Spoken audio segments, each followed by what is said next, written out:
This episode of the Lancast is sponsored in part by the Pennsylvania College of Art and Design and listeners like you.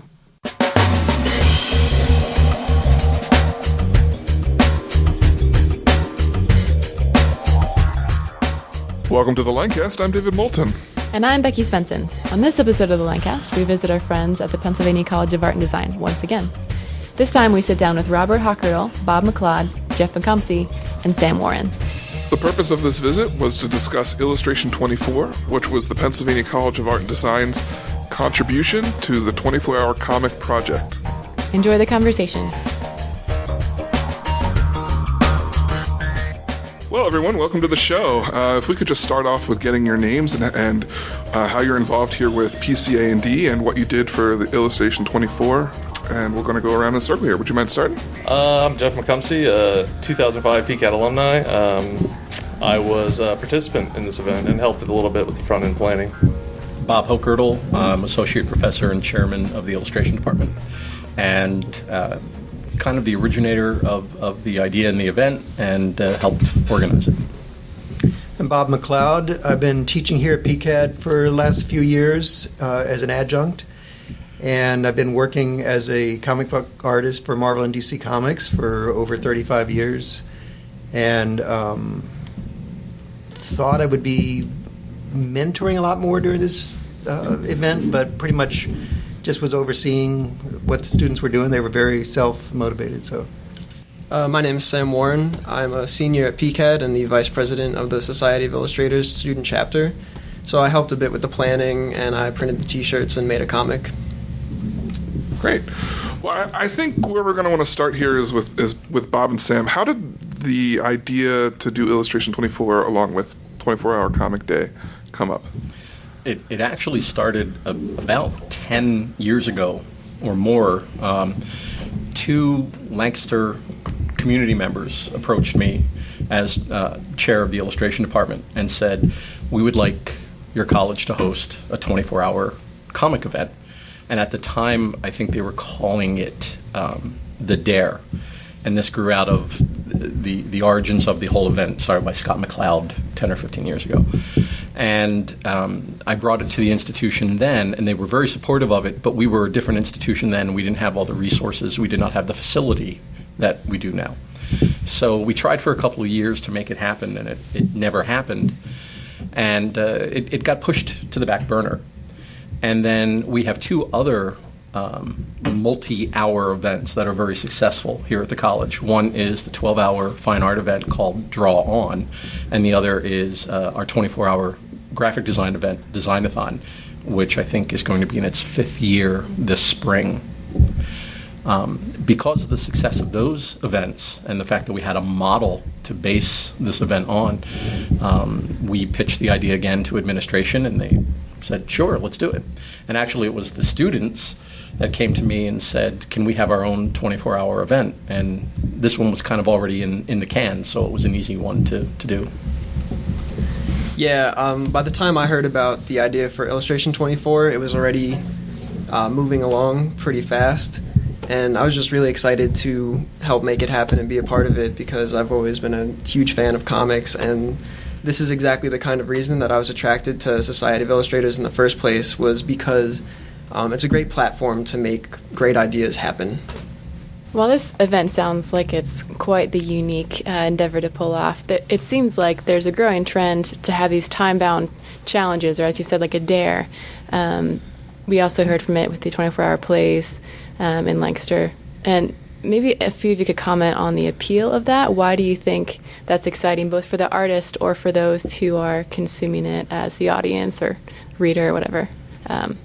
Well, I'll kick it off by simply saying, number one is our industry is time-based, deadline-based. So having to produce something in a short period of time is something we do all the time anyway. So the fact that we make it this community event is the second part of that, is now we're all doing the same thing at the same time. And I say community. It was really a neat community that night of people from different majors, different years here at the college, alumni. We had some professionals from outside of the community that just wanted to come be a part of it. Mike Hawthorne, who's a local comic guy and has done concept art for the movies Hop and Alvin and the Chipmunks, came and joined us just to see what it was all about. So for 24 hours, it was a bunch of disparate people and personalities all doing the same thing. Yeah, I think it's always fun to try to stay up 24 hours, whatever you're going to do, and to try to actually accomplish something in those 24 hours that's going to be around as a memento of it. It's just a challenge, and it's also artists are competitive, and so to see if you can do it when somebody else maybe can't, or to see if you can do a little better than somebody else in that certain time frame. And like Bob said, it's we're always on a time frame anyway, so it's more intense and gets your blood pumping a little bit more. Let's talk a little bit about the creative process within these 24-hour periods. I mean, you're dealing with not a lot of time, to get 24 pages out. And I know as artists, a lot of times when you look at how much time you have, there's a large chunk of that time is brainstorming or goofing off, and then all of a sudden you panic and you get the stuff done at the last second. At least that's what it seems to be, kind of a pattern with people. But when you started off, how did you embrace the project from the first hour? The first hour started out with my making an introduction to the event, and then I introduced Bob McLeod and Jeff McComsey because of their experience with comics and graphic novels. I wanted them to make recommendations to the students how to proceed, and then they said, Oh, basically the idea is to start out with thumbnails, kind of rough out in small form what you're going to do, as opposed to just kind of working from page to page. It can get a little monotonous, and before you know it, you're only 6 pages in and you got 4 hours left. So the idea is to kind of conceptualize it as a whole comic before you even really start what we call like the finish.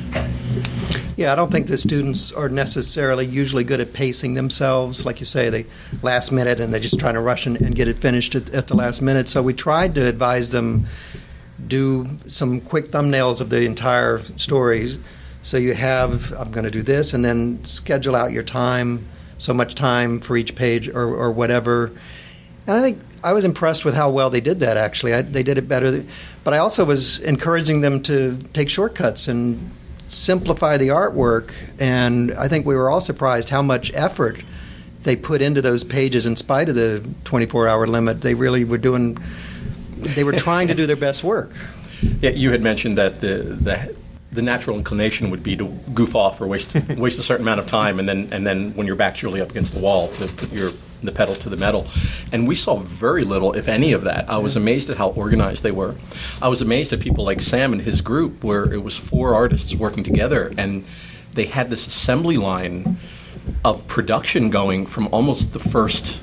Well, I guess the second hour, because we talked to them for the first hour, but I was amazed at how organized the groups, the students were as a whole, the level of work. Very few shortcuts, if any, were taken. I mean, there were people doing screen printing as a form of comics. It was amazing. It was really, I joked with the students, but only mildly joking, that the homework quotient just went up really, really high because I saw what they were able to do in 24 hours. So, yeah. Sam, talk about a little bit about your collaboration with your guys. I was lucky enough to be working with a few other people because I'm not sure that I would have been able to do a whole comic on my own. And within the first hour, one of the people in my group, Jake Peck, had already come up with a concept and started thumbnailing out the pages. And by the second hour, we had all 24 pages thumbnailed out and kind of just started tackling them one at a time, picking pages that we wanted to do and creating the finish that way. He said that within the first hour, Jake came up with the concept. One of the official rules of 24-hour Comics Day is that you come to this with completely a clean slate, both mentally and physically, and when you say go, you start. So those guys really took that to heart and launched their concept at the event and did some pretty amazing things. Which I thought is really, that's hard to do. It's hard not to think in advance, okay, I'm going to make my comic about this. So that's impressive. I don't think they were the only ones that did that either. No, they weren't. That when I read that about 24-hour comics, I was like, I have so many thoughts in my head. How could I come to this thing without thinking? It'd be just crazy. But my next question was going to be, how did you guys keep motivated over the 24 hours? Now, you said that there was very little goofing on, but then I went to the PCA&D Facebook page, and I saw an excellent picture of a student in a Power Ranger costume, which made me laugh pretty hard. That was actually one of the models. Not all of our students, not all of our illustration majors, our students in general, because this was open to all majors, are interested in comics. So we wanted to have other events going all 24 hours. So we had workshops on self-promotion and editorial cartooning, and we had 24 hours straight of figure drawing. Now, some of it was classic nude posing, but some of it was costumed. And as often as possible, we try to have the costumes relate to the 24-hour comics day. So we had a Power Ranger. We had someone dressed in medieval garb with chainmail and everything. You had the costume from 9. I don't know if you ever donned it or not. Yeah, I didn't get a chance to model it. Okay. So yeah, the Power Ranger was one of our models for in keeping with the 24-hour comics day theme. Yeah. Now, as someone who's not too immersed in the comic world myself, I know the difference between DC and Marvel. Or more that there is a difference. I couldn't tell you what it is. This guy could. But maybe you could step back and talk about some of the ranges, even just checking out some of your backgrounds before coming here. Some of you did everything from political cartoons to like zombies and classic superheroes. What are the different genres that are represented or were represented at the actual event? I think they cover the gamut. There was all different things from superheroes to funny animals to whatever. I think there was pretty good variety, which there is in Marvel and DC. The difference, Marvel and DC used to be very different, but then there was a lot of crossbreeding between editors and writers and artists, and there's not a lot of difference between them anymore. They're just two different companies doing the same thing, almost the same way. But at this event, I thought there was quite a lot of variety. Did you see any interesting crossovers? For some students had this kind of bend, others had another, and they were collaborating, and something interesting came out of it? But most of the comics were not your traditional comics. I mean, they weren't superhero comics. A lot of them were about ordinary, everyday things. In fact, one of the most, I think, ingenious solutions to this problem was one of our senior illustrators, her name's Brianna Detweiler, did 24 pages with each page representing that actual hour that she was working. So while she was working and she heard comments from fellow classmates, she would build a comic around the comments that her colleagues. So it's 24 self-contained pages making up a 24-page comic, which was 24 hours in the day in the life of Brianna Detweiler, basically, which I thought was really brilliant. What kind of roles did you see pop out of the groups doing the art? Did you see defined leaders, defined artists, defined, the word is escaping me, letterers? Was there anybody who was kind of like going out of their box to complete certain assignments? I don't know. I would say when I saw a handful of people that were working in groups, it was really collaborative. Like, I didn't see anybody kind of dictating what to do. I mean, everybody seemed to be really on the same page and just kind of all working together. It was actually really awesome. Yeah. I don't know. There was one group, and I'm sorry I forget their names, that they were very aware of what their niche was.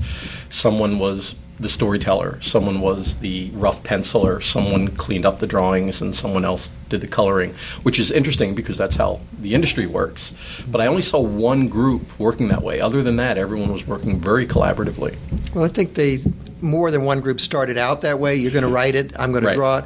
But then as the night wore on, they started getting behind maybe, or they got into a spot of trouble and they said, I don't know how to do that, you take over. Well, especially when the storyteller is sitting there twiddling their thumbs, or like, hey, pitch in, we need you now to do inking. So, so they started switching roles as they got into it. That's a good point. That they maybe didn't expect to in the beginning. How about you? Did you have to reach out of your ordinary to complete your project? Typically, I work really slowly, and that was just not an option for this, so I was drawing a lot faster than is typically comfortable for me. And we did a lot of switching pages back and forth, so I would pencil one and ink another, or pencil and ink, or just do the thumbnail. So it was a really different way of working for me. I've worked with Sam on other projects, and he's really meticulous, and he's a perfectionist. And when I saw how excited he was about this event, I thought, there's an odd fit right there. So it's interesting to hear him say that, because I thought that before the event. Yeah. Can I ask a question, too, of Sam and maybe you too, Bob?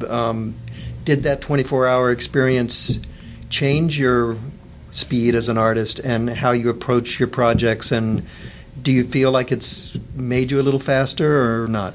I think it definitely made me feel a little bit looser and quicker when I'm drawing. I found out that I'm actually not terrible when I draw a little faster. That I don't need to be so meticulous, and maybe that sometimes I'm freezing up my drawings because I take so long on them. I'm not a comic artist. I've been a general illustrator for 25 years, book covers, magazines. I've done a lot of storyboarding in my time. Always quick deadlines. Something I left school probably being too precious about my work. And some of the first real jobs I got out of school forced me to work faster than I normally would. And just by trial and error, you learn how to get to the same visual effect with fewer steps. And I think students that went through this process have learned that. There's also a way of building any illustration, comic or otherwise, where you're working in an all-over way, so it gets to a certain level of finish. So it may not be as finished as your vision, but it's finished equally throughout. So to the layperson looking at it, it reads as finished. So if you work on your book that way, it may not have been their ultimate vision, but at least it was consistent and it looked done. And I think that being so involved with Jake and Mike's drawing, they're much faster and looser than I am. Kind of working into their process helped me find ways to achieve that visual quality that I want and not be so precious and meticulous and work so slowly.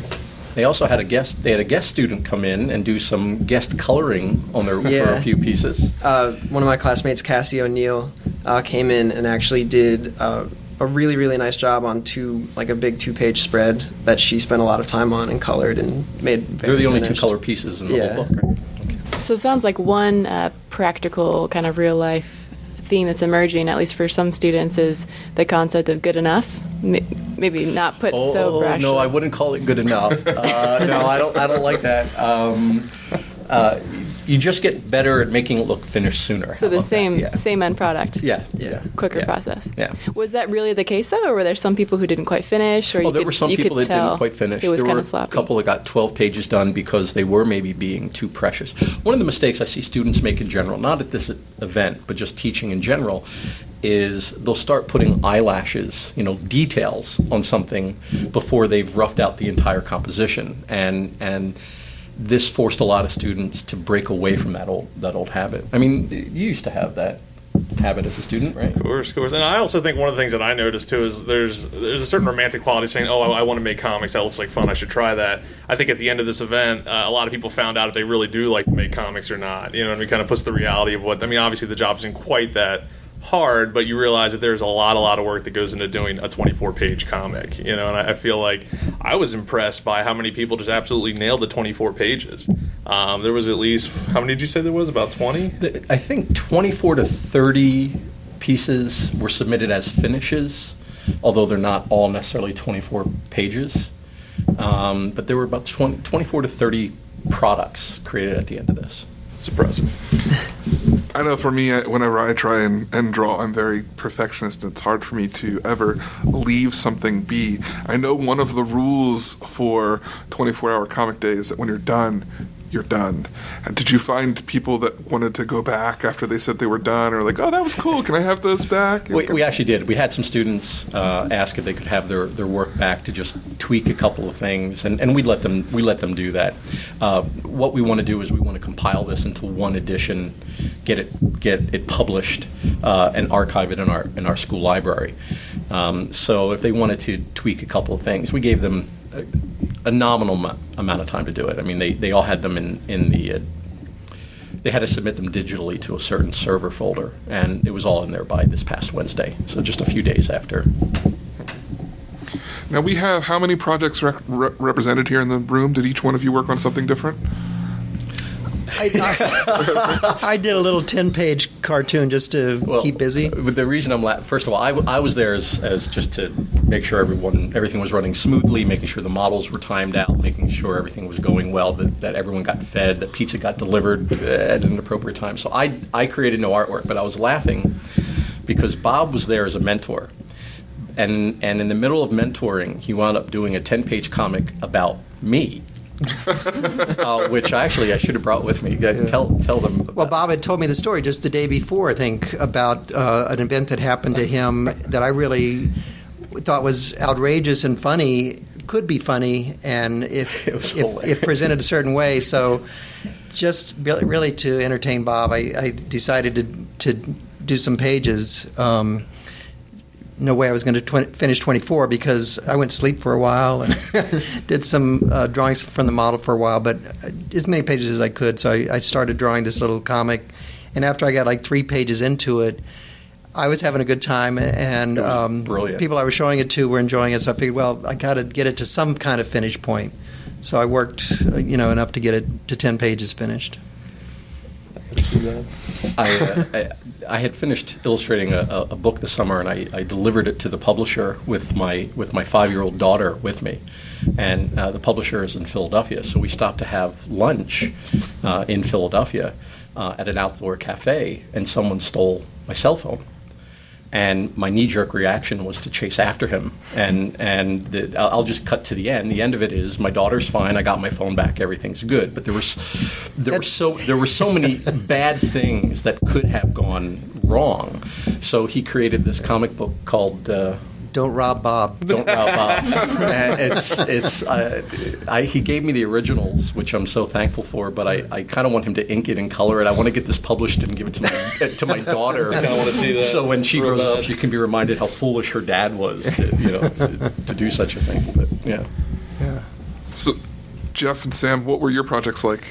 I was terrible. I only got 8 pages done of a project. I spent most of my time drawing comics, and I made the classic mistake. I put way too much time into each page, and a lot of it was socializing too. He was also helping the students. I was helping, but I didn't. Nice I only excuse. I got about 8 pages done. I mean, it was fun. That's why I'm so impressed by the kids that did get 24 pages done, because it's not tough. I mean, it's not easy. You know what I mean? Like, it was hard for me to pare down to do that 24-hour style. So.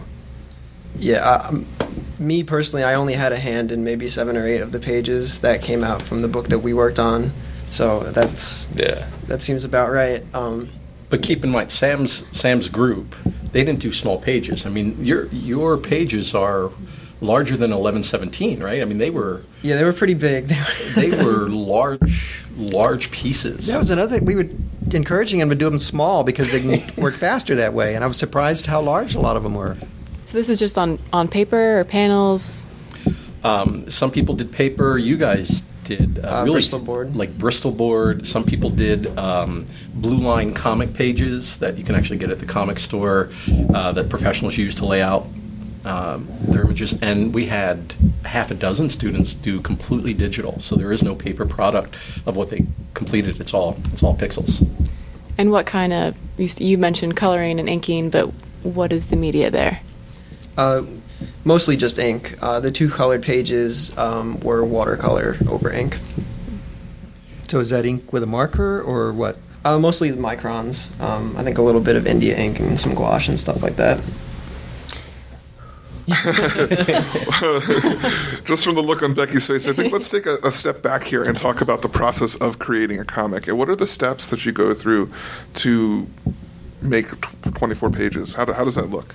We were using the word thumbnail earlier, and I was wondering if maybe, obviously we all know what that means, but a thumbnail is kind of a tiny sketch. So it's you kind of imagine like a 2x3 drawing of what the final page will look like. And 2 inches by 3 inches. 2 inches by 3 inches, yeah. So you're kind of roughing out like the design of what the panels are going to look like before you ever, touch the large page.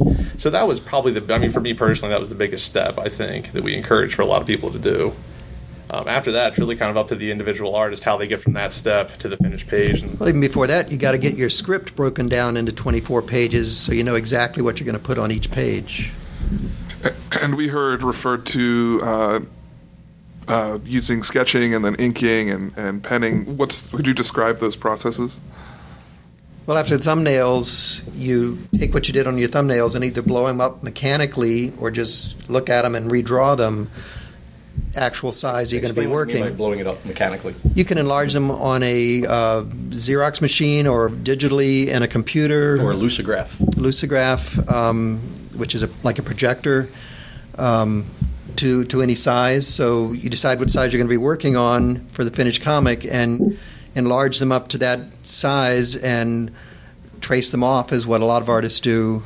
Or some artists just use their thumbnail to get an image on paper and then redraw it and copy and make changes and whatever.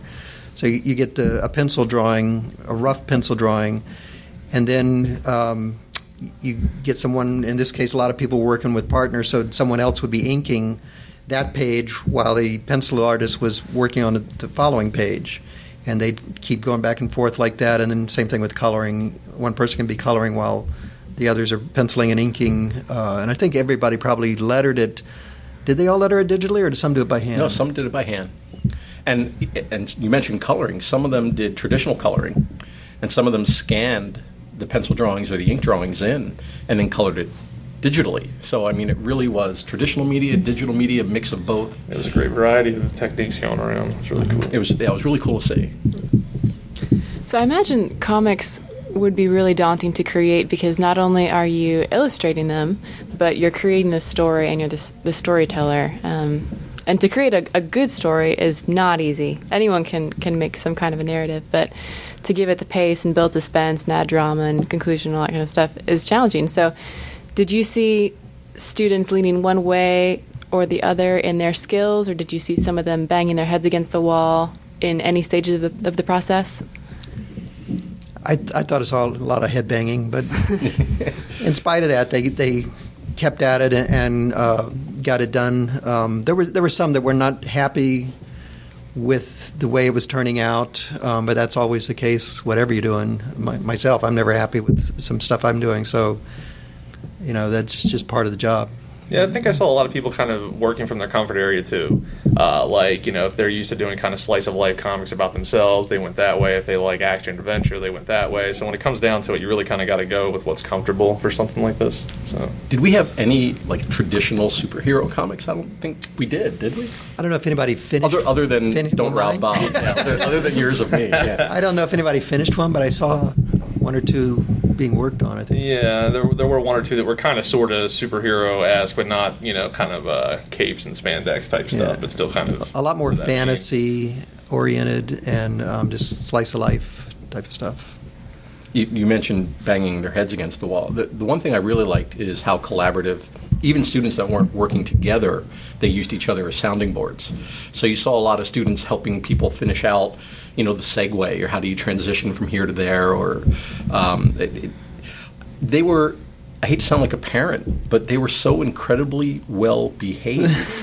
I couldn't believe it. They were professional, they were polite, they helped each other, they made sure everyone was fed, they cleaned up after. It went better than I ever could have imagined. It was a fantastic event to see these young, adults act as professionals for this 24-hour period. And I think a lot of the curriculum kind of leans to that anyway. Like when I walk through the senior illustrators have their kind of nook upstairs, and a lot of them were working up there, and I could tell that they're just doing what they do normally during the school week. You know what I mean? They just happen to have a different project that's 24 hours long, but that was pretty cool. Yeah, I was going to ask that. Is this a special event and then it's kind of just for fun and collaborative because grades aren't at stake? Or, what's the place of grade or not grade in this process? Volunteer-based, right? Yeah, it was not mandatory. It was volunteer-based. We had over 70 people in total participate.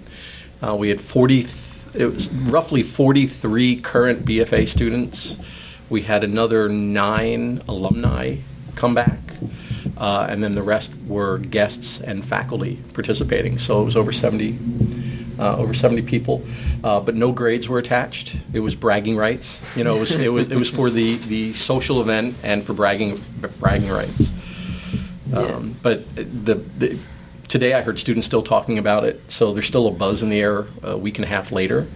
And we're going to figure out how to make it better going forward. Do it again next year. Sam, since you, from as a student's point of view, was it mostly to get your work in? Well, they didn't even know that they were going to be collected afterwards, or did they ahead of time? Is Some that why you students did it? knew that we were going to try to compile it into an edition. But Was it more of a social event? Yeah, I just wanted to be a part of the event and to produce something and be with all the people who, also wanted to be there. At around 9 in the morning, I actually started to get really worried about the projects I was going to get graded on. But I think it was really a valuable experience, and I had a great time. And I learned more doing this than probably a lot of the projects I've worked on here. Oh, wow. Jeff, I was going to ask you, as an alum coming back, you said 2005, and you have been doing some kind of illustrating work in your career.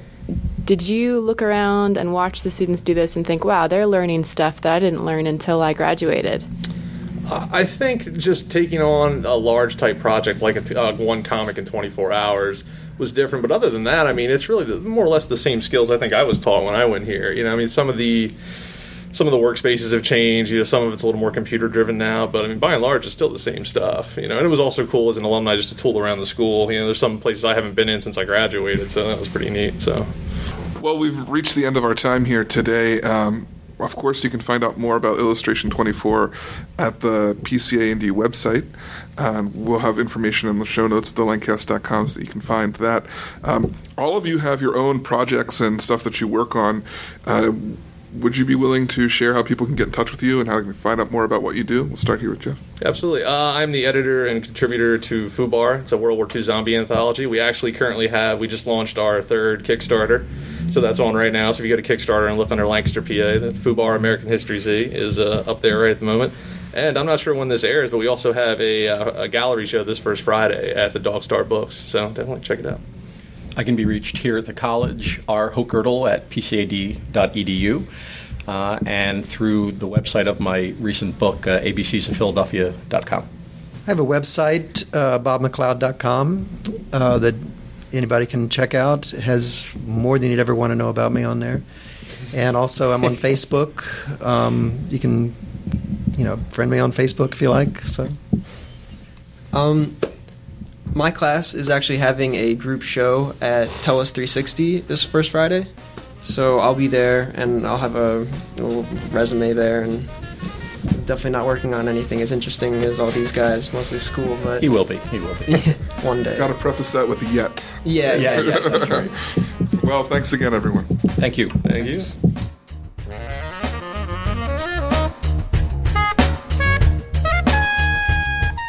We hope you've been enjoying the Lancast. This episode was produced by myself, David Moulton, with show notes by Lauren Slusser. All pertinent links to this episode can be found in the show notes at thelancast.com. If you specifically liked this episode, we ask that you consider making a donation. Every little bit helps. Even $1 a show can keep us going. If you would like to help support us in that way, you can visit thelancast.com/donate. And don't forget to subscribe on iTunes and tell a friend about the show. So, for the Lancast, I'm David Moulton. And I'm Becky Svensson. Asking, are you in the cast?